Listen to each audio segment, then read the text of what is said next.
Bonjour tout le monde, alors j'espère que vous allez bien. Alors dans ma dernière vidéo qui concernait le versement d'un dividende exceptionnel du titre Total Énergie Gabon, dans l'introduction de cette vidéo, en fait j'avais fait un peu de teasing sur un titre, je vous avais dit ouais, ne ratez pas la prochaine vidéo, je vais vous dévoiler le nom d'un titre qui pourrait annoncer un dividende exceptionnel dans les prochaines semaines, prochains mois. Alors, ce que je voudrais rappeler par rapport à ça, c'est que voilà, mes vidéos, elles ont un but informatif, elles ont un but pédagogique. Il n'y a pas de conseil d'achat ou de vente. C'est pas parce que je vais parler d'un titre qu'il faut forcément l'acheter. C'est pas parce qu'il y a un titre qui est décoté qu'il faut forcément l'acheter maintenant. Voilà, vous êtes seul maître de vos trades et de vos investissements.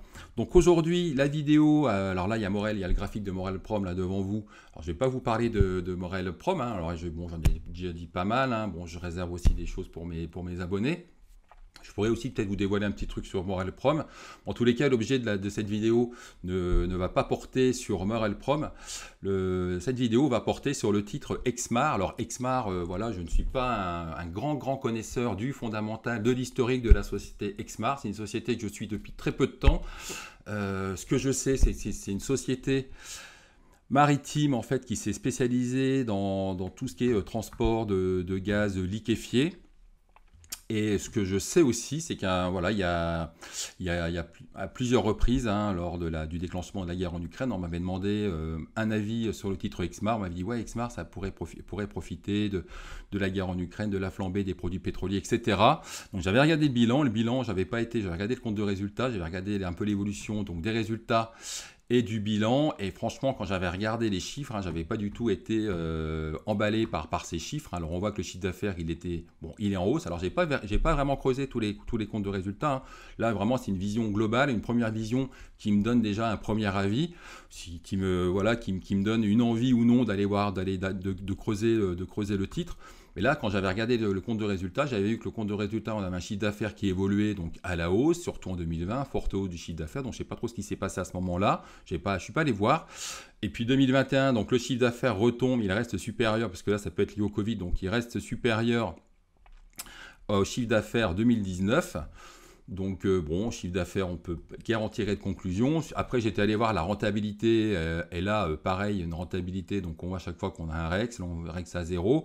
Résultat net, c'est pas non plus, c'est assez hétérogène, voilà, ça varie beaucoup d'un exercice à l'autre. Donc là, quand je vois ce compte de résultats, je suis pas vraiment emballé. Et puis surtout, j'étais allé voir le bilan, vraiment une première vision du bilan, l'évolution de ce bilan, avec une trésorerie qui augmente, ok, mais surtout avec une dette qui est très importante, puisque là on est sur une dette financière non courante de 277, là une dette financière courante de 98. Quand on ajoute les deux, on est sur du 375 millions de dettes. 375 millions de dettes, une trésorerie de 130 millions. Donc on a un bilan vraiment très fragile, bilan financier très fragile. Donc quand j'avais vu ça, j'avais vu le compte de résultats, bon voilà, pas mi-figue mi-raisin, pas terrible. Le bilan financier vraiment dégradé. Donc moi je m'étais dit, ouais, je vais pas trop m'intéresser. Le titre Exmar ne m'intéresse, m'emballe pas du tout. Donc j'avais gardé un peu, j'avais mis ce titre un peu, on va dire, à la poubelle entre guillemets. Et puis cet été, donc durant mes vacances, le titre Exmar fait parler de lui. Il fait parler de lui dans la mesure où en fait on a un gros mouvement, là le lundi 8 août, on a un gros mouvement de 36%, une hausse de 35,7% qui fait suite à une news. Donc je suis allé voir la news. Je me dis, qu'est-ce que c'est que ce mouvement dans des volumes, on va dire, historiques pour la société. Donc je vais voir la news. Et effectivement, la news dévoilée, enfin la news d'Exmar qui provoque donc ce gros mouvement est plutôt énorme, dans la mesure où Exmar en fait vient de céder une unité de liquéfaction, une unité flottante de liquéfaction de gaz pour un montant compris entre 572 millions de dollars et 694 millions de dollars. Alors ça c'est le prix minimum, et 694 millions c'est sous condition en fait que la société, que l'unité rachetée réalise des chiffres intéressants. Et si les chiffres réalisés par Tango sont, on va dire, conformes et sont satisfaisants pour Eni, la cession pourrait atteindre jusqu'à 694 millions de dollars. Donc quand je vois cette news, je me dis, ouais, grosse session, et puis surtout, je me dis, mais grosse session, et quand je regarde, alors la capitalisation boursière, elle atteignait, je crois qu'elle était à l'avoisiner les 330 millions d'euros. Alors oui, c'est vrai que là, on parle de dollars, hein, mais on va considérer que 572 millions de dollars, hein, c'est 572 millions d'euros, on simplifie.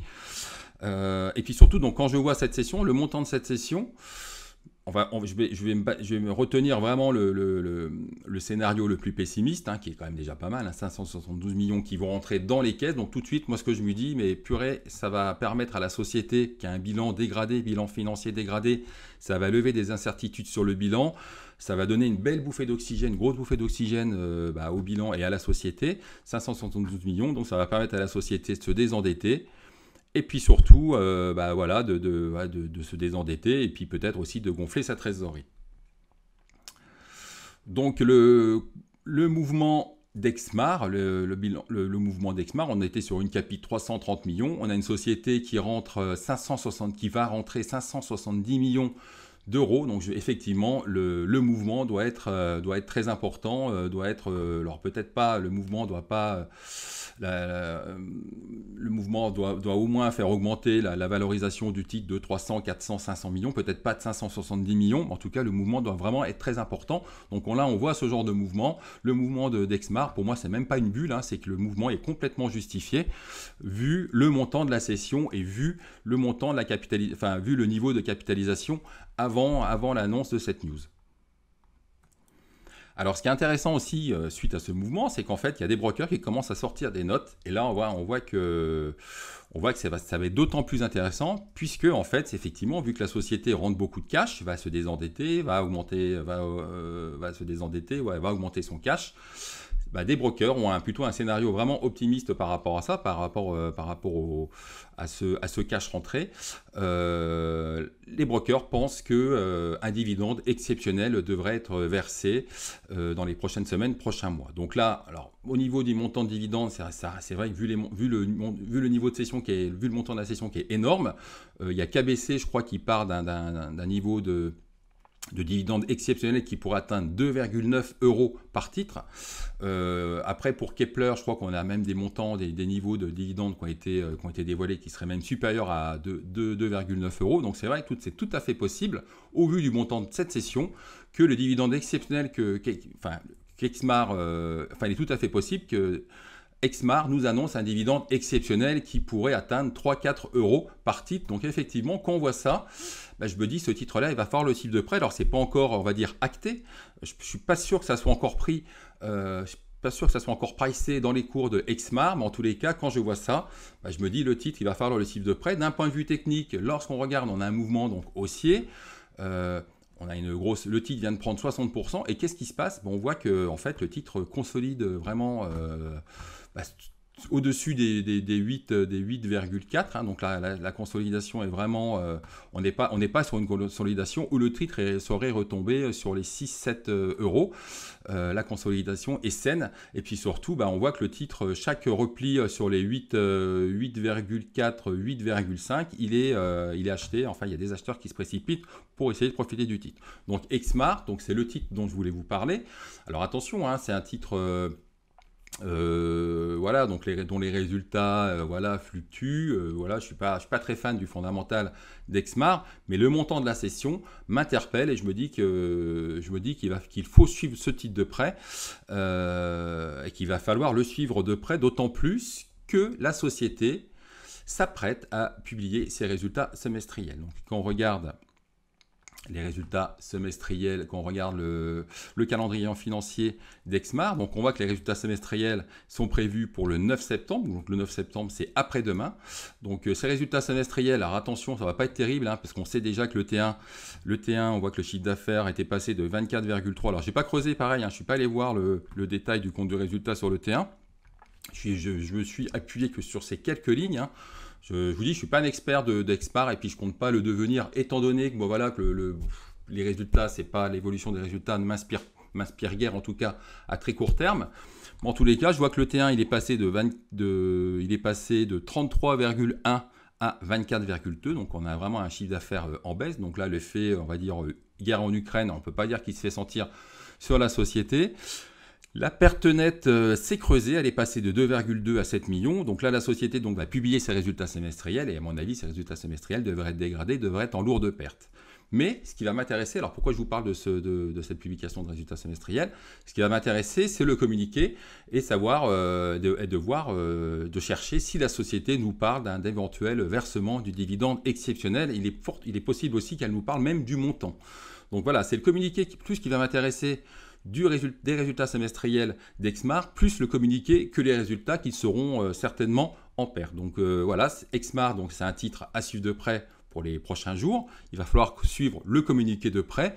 Et alors, il est tout à fait possible, attention, que lors de la publication de ces résultats semestriels, la société, finalement, le management ne sache pas encore le montant du dividende qu'ils vont verser à leurs actionnaires. Peut-être qu'ils ne vont rien dire sur ce dividende exceptionnel et peut-être qu'ils vont attendre justement la publication du T3, puisque là je rappelle que cette session elle s'est effectuée en août, donc elle va être comptabilisée dans les comptes du T3 voire du deuxième semestre.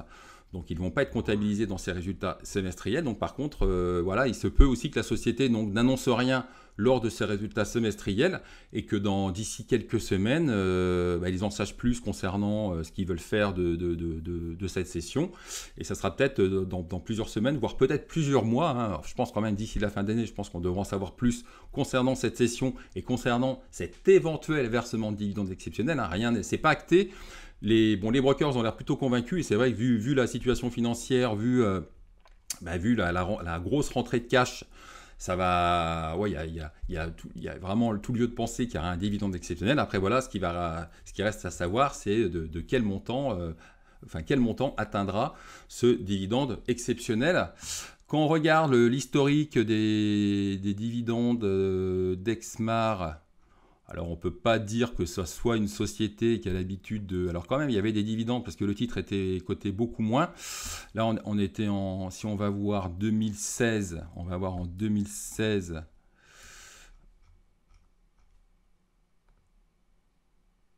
Ouais, allez, on va y aller comme ça. En 2016, le titre coté...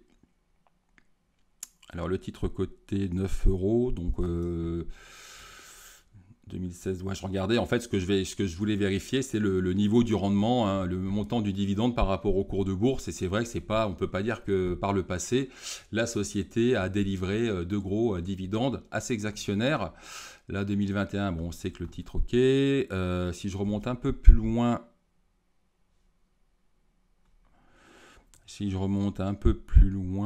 ouais, enfin voilà. Bon, on n'est pas... On ne peut pas dire que Exmar soit une valeur de gros dividendes. Mais voilà, donc c'est un titre à suivre de près, rien de garanti bien évidemment. Si je vous parle de ce titre, il ne faut pas forcément l'acheter. Mais par contre, ce qui me paraît vraiment important, c'est de le suivre, de suivre la communication, de suivre la publication de ces résultats semestriels. Et lorsqu'on regarde le graphique, on voit que le graphique il est plutôt très encourageant dans la mesure où je vous disais, donc là on est le titre reste haussier, ça consolide vraiment gentiment, on est vraiment sous les plus bas, on est tout proche des plus hauts annuels, pardon. Donc là une stratégie ça pourrait être pourquoi pas d'acheter sur cette zone de support là sur les 8,40, 8,42 voire 8,50, ou alors après si le titre commence à repartir vers le sud, ça sera peut-être de le trader de façon, on va dire, un peu agressive, de jouer peut-être là, de trader la cassure des 9,35, voire de trader le plus haut annuel. Donc voilà, j'espère que cette vidéo vous aura aidé, vous aura intéressé. Et puis si c'est le cas, n'hésitez pas à la liker et à vous abonner à la chaîne. Et puis je vous rappelle, ce n'est pas, voilà, rien n'est acquis avec Exmar. C'est vrai qu'il y a une très forte probabilité de dividendes exceptionnels, un peu comme sur Total Energy Gabon. C'est ce que j'expliquais à mes abonnés il y a un mois, mais il y en a toujours rien n'est acquis en bourse. Et voilà, je vous dis à bientôt.